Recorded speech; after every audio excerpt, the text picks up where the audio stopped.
Sa iba namang balita, PCSO muling tiniyak na hindi magagamit sa eleksyon ang kanilang pondo. Yan ang tinutukan ng aming kasama, si George Bandola. Tiyak ng Philippine Charity Sweepstakes Office, hindi magagamit sa eleksyon ang kanilang pondo. Sabi ni General Manager Ferdinand Rojas III, malinaw sa kanilang charter na hindi na maaaring panghimasukan ng mga politiko ang kanilang charity fund. Charity fund na karaniwang nakalaan sa medical at healthcare aid. No, we don't use our charity fund outside of the medical and health-related services. We only use our charity fund based on medical health under the charter. The funds of the PCSU cannot be used for election purposes. It is used as mandated by our charter.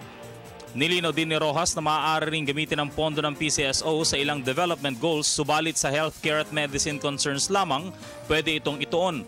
May rekomendasyon kasi ang ilang mambabatas na gamitin ang pondo ng PCSO at PAGCOR para tugunan ang 17-point Sustainable Development Goals na sinimulan na ng United Nations. Our charity fund shall be used for medical and other health-related services and charities which are national in character. Under the OP, our direction and goals is really for medical and health-related assistance. In fact, our flagship program, the IMAP, is really geared towards helping individuals augment their medical burden. Paglilinaw ni GM Rojas, bilang GOCC, nagkakaroon lang ng pondo ang ahensya sa pamagitan na rin ng kita nito mula sa loto at sweepstakes. I am encouraging na tangkilikin po ng ating mga kababayan ang produkto po ng PCSO tulad po ng Lotto, Lotto Express, ang aming digit games, scratch it, sweepstakes, STL at iba pa.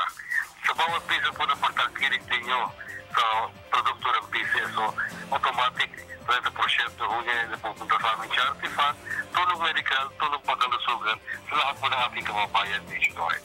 Para sa Telebisyon ng Bayan, George Bandola.